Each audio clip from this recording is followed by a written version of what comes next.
No, I was in sales right out of the gate, minus a 10-month stint working landscaping in Birmingham while I was trying to figure out what I wanted to do. And then I got into outside sales.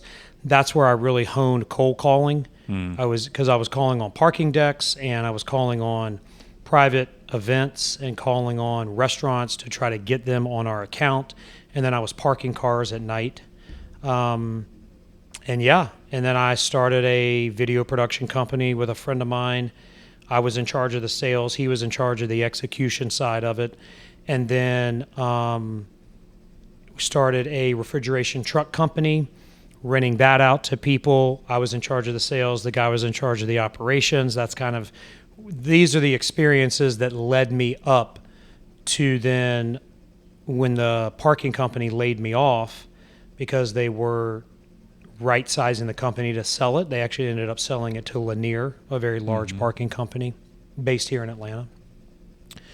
I just sat down, wrote out some goals for myself.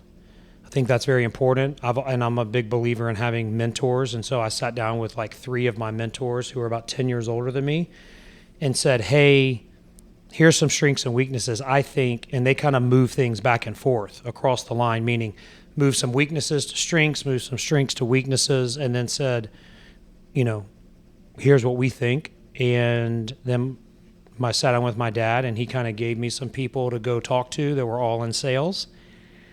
And the first place I went was a small tenant rep firm here in Atlanta. And I walked in day one, and I've known 2 things like this, I think I said before. The current partner I have, I just knew day one that was the person I wanted to be with. And the number 2 thing is I knew the first day I walked in, September of 2005, when I was still getting my license, I just knew this is what I want to do, and this is what I believe my business purpose is on this earth.